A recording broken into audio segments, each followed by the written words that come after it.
नमस्कार दोस्तों, स्वागत है आप सभी का हमारे यूट्यूब चैनल कृष्णा चंद। दोस्तों, आज हम पढ़ने वाले हैं भारतीय संविधान के अनुच्छेद से संबंधित महत्वपूर्ण प्रश्न। तो देखते हैं पहला प्रश्न। भारतीय संविधान में है दोस्तों, भारतीय संविधान में वर्तमान में 400 से अधिक अनुच्छेद हैं, अतः ऑप्शन सी करेक्ट आंसर है। देखते हैं अगला प्रश्न। भारतीय संविधान में आरंभ में कितने अनुच्छेद थे? दोस्तों, भारतीय संविधान में आरंभ में 395 अनुच्छेद थे, अतः ऑप्शन सी करेक्ट आंसर है। देखते हैं अगला प्रश्न। वर्तमान में भारतीय संविधान में गणना की दृष्टि से कुल कितने अनुच्छेद और अनुसूचियां हैं? दोस्तों, भारतीय संविधान में गणना की दृष्टि से 465 अनुच्छेद और 25 भाग तथा 12 अनुसूचियां हैं। देखते हैं अगला प्रश्न। मूल भारतीय संविधान में कितने भाग, अनुच्छेद और अनुसूची थे? दोस्तों, इसका करेक्ट आंसर है ऑप्शन ए। मूल भारतीय संविधान में 22 भाग, 395 अनुच्छेद और 8 अनुसूचियां थीं। देखते हैं अगला प्रश्न। भारतीय संविधान में शामिल हैं भारतीय संविधान में 395 अनुच्छेद, 22 भाग और 12 अनुसूचियां शामिल हैं, इसलिए ऑप्शन ए करेक्ट आंसर होगा। अगला प्रश्न है, सूची फर्स्ट को सूची सेकंड से सुमेलित कीजिए। सूची फर्स्ट, नए राज्यों का गठन। दोस्तों, नए राज्यों का गठन भारतीय संविधान के अनुच्छेद 3 के तहत किया जाता है, जबकि किसी नए राज्य को किसी दूसरे राज्य में शामिल करना यह अनुच्छेद 2 के तहत आता है। और नागरिकता का वर्णन भारतीय संविधान के भाग 2 में अनुच्छेद 5 से 11 तक में है।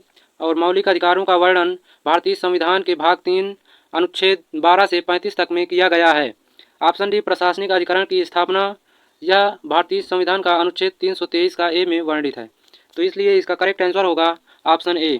देखते हैं अगला क्वेश्चन। राष्ट्रपति के सिफारिश के बगैर कोई विधेयक जो कर लगाता है विधायिका में नहीं रखा जा सकता। यह प्रावधान भारत के संविधान के किस अनुच्छेद के अंतर्गत आता है? दोस्तों, इसका करेक्ट आंसर है ऑप्शन ए, अनुच्छेद 117 के तहत।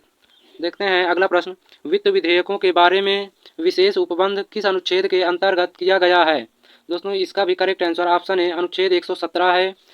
संविधान के अनुच्छेद 117 में वित्त विधेयकों के बारे में विशेष उपबंध किया गया है, जबकि अनुच्छेद 119 में संसद में वित्तीय कार्य संबंधी प्रक्रिया का विधि द्वारा विनियमन का वर्णन है। अनुच्छेद 121 में उच्चतम न्यायालय उच्च न्यायालय के किसी न्यायाधीश द्वारा कर्तव्यों के निर्वहन में किए गए किसी आचरण के संबंध में संसद में चर्चा पर निर्बंधन का वर्णन है। और अनुच्छेद 123 में संसद में विश्रांति काल के समय में राष्ट्रपति द्वारा अध्यादेश जारी करने से संबंधित है। तो देखते हैं अगला प्रश्न। भारतीय संविधान के किस अनुच्छेद के अंतर्गत अखिल भारतीय सेवाओं का प्रावधान किया गया है? इसका करेक्ट आंसर है ऑप्शन सी, अनुच्छेद 312। भारतीय संविधान के अनुच्छेद 312 के तहत अखिल भारतीय सेवाओं का प्रावधान किया गया है। इस अनुच्छेद के अनुसार यदि राज्यसभा में उपस्थित और मत देने वाले सदस्यों के कम से कम 2/3 बहुमत से समर्थित संकल्प से यह घोषित किया है कि राष्ट्रीय हित में ऐसा होना अनिवार्य है, तो संसद विधि द्वारा अखिल भारतीय सेवाओं के सृजन हेतु उपबंध कर सकती है। देखते हैं अगला प्रश्न। निम्नलिखित में से कौन सी जोड़ी सुमेलित है? भारत का सर्वोच्च न्यायालय, अनुच्छेद 318। यह गलत है, क्योंकि भारत का सर्वोच्च न्यायालय का गठन का वर्णन अनुच्छेद 124 में किया गया है। भारत का निर्वाचन आयोग अनुच्छेद 324 में वर्णित है, यह सही है, अतः ऑप्शन बी करेक्ट आंसर है। और संघीय लोक सेवा आयोग अनुच्छेद 332, यह गलत है, क्योंकि संघीय लोक सेवा आयोग यह अनुच्छेद 315 में वर्णित है। और महाधिवक्ता इसका वर्णन अनुच्छेद 165 में किया गया है। देखते हैं अगला प्रश्न। निम्नलिखित में से कौन सही सुमेलित नहीं है? अनुच्छेद 39 का ए, समान न्याय एवं निःशुल्क विधिक सहायता, यह सही है, क्योंकि यह राज्य के नीति निर्देशक तत्व हैं।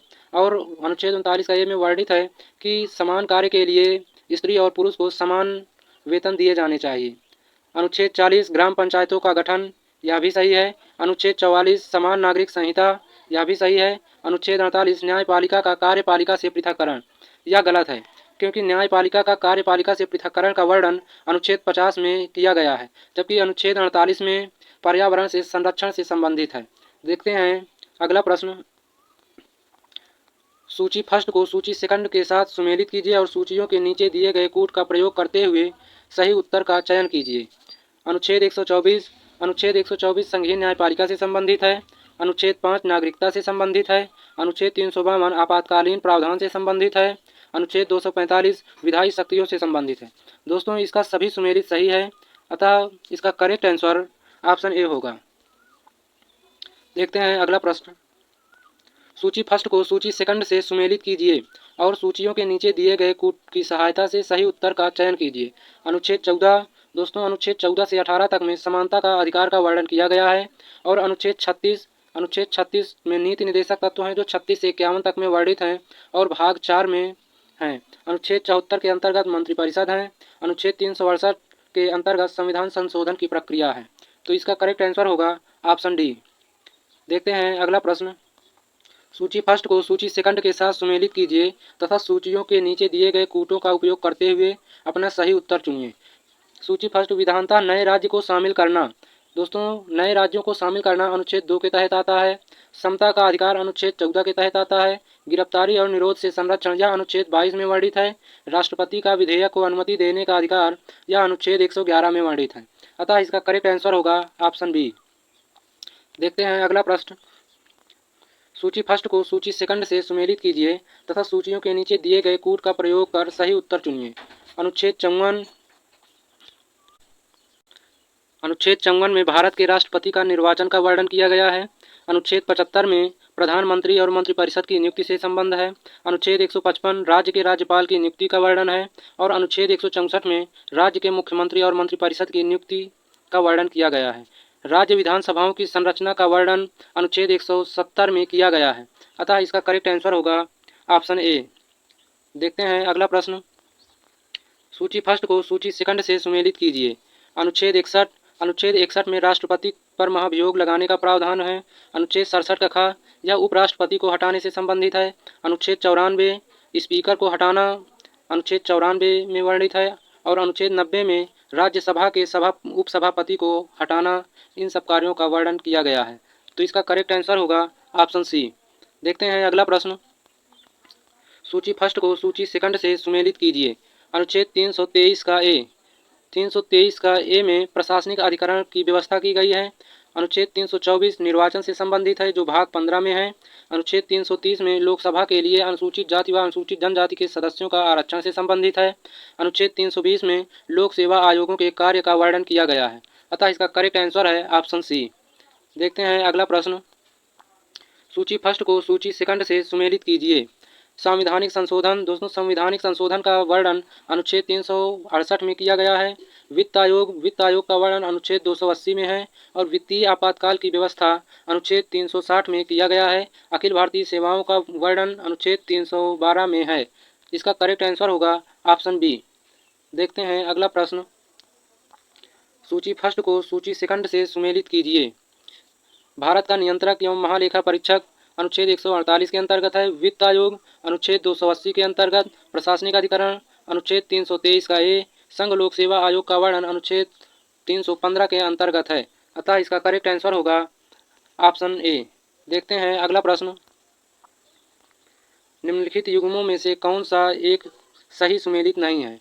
अंतर्राज्य परिषद और वित्त आयोग, प्रशासनिक न्यायाधिकरण, संघ लोक सेवा आयोग। दोस्तों, अंतर्राज्य परिषद का वर्णन अनुच्छेद 263 में है। वित्त आयोग का वर्णन अनुच्छेद 280 में है। प्रशासनिक न्यायाधिकरण का वर्णन अनुच्छेद 323 का में है। संघ लोक सेवा आयोग का वर्णन अनुच्छेद 315 में है। यह सभी मिलान सही हैं।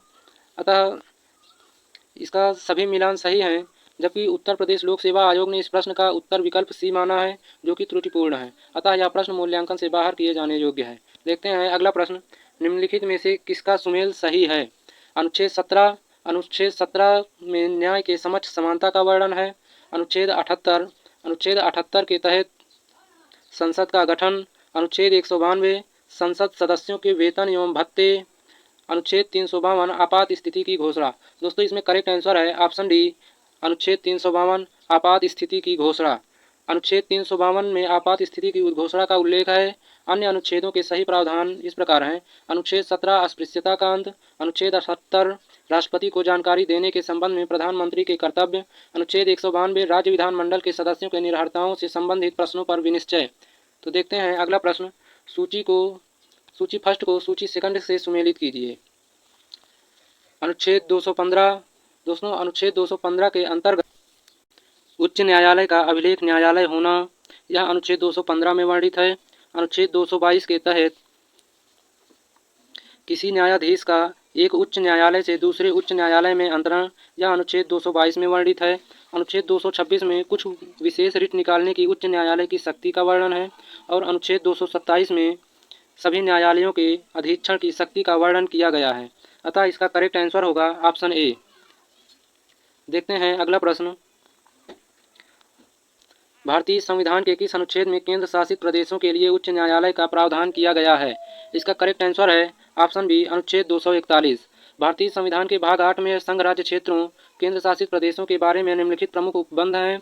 अनुच्छेद 239 संघ राज्य क्षेत्रों का प्रशासन। अनुच्छेद 240 कुछ संघ राज्य क्षेत्रों के लिए विनियमन बनाने की राष्ट्रपति की शक्ति। अनुच्छेद 241 संघ राज्य क्षेत्रों के लिए उच्च न्यायालय। अनुच्छेद 242 निश्चित कर दिया गया है। देखते हैं अगला प्रश्न। सूची फर्स्ट को सूची सेकंड से सुमेलित कीजिए। अनुच्छेद 76 के तहत भारत का महान्यायवादी का वर्णन है। अनुच्छेद 168 में भारत का नियंत्रक एवं महालेखा परीक्षक का वर्णन है। अनुच्छेद 75 का 1 में केंद्रीय मंत्रियों की नियुक्ति का वर्णन है। अनुच्छेद 131 में सर्वोच्च न्यायालय के क्षेत्राधिकार का वर्णन किया गया है। अतः इसका करेक्ट आंसर होगा ऑप्शन बी। देखते हैं अगला प्रश्न। सूची फर्स्ट को सूची सेकंड से सुमेलित कीजिए। विधि के सम्मुख समानता अनुच्छेद 14 में है। कार्य करने का अधिकार, इसका वर्णन अनुच्छेद 41 में किया गया है। कार्य करने के लिए सही और मानवीय स्थितियां, यह अनुच्छेद 42 में वर्णित है। बच्चों के लिए मुफ्त तथा अनिवार्य शिक्षा, यह अनुच्छेद 45 में वर्णित है, जो 86वें संविधान संशोधन के तहत संविधान में ऐड किया गया था। तो देखते हैं अगला प्रश्न। निम्नलिखित में से कौन सा सही सुमेलित नहीं है? भारतीय संविधान का अनुच्छेद और संबंधित राज्य। 371 का का नागालैंड, 371 का खा असम, 371 का गा मेघालय और 371 का घा आंध्र प्रदेश। तो इसका करेक्ट आंसर है ऑप्शन सी, 371 का गा मेघालय से नहीं बल्कि इसका संबंध मणिपुर से है। तो दोस्तों आज के वीडियो में बस इतना ही। मिलते हैं अगली वीडियो में, तब तक के लिए जय हिंद।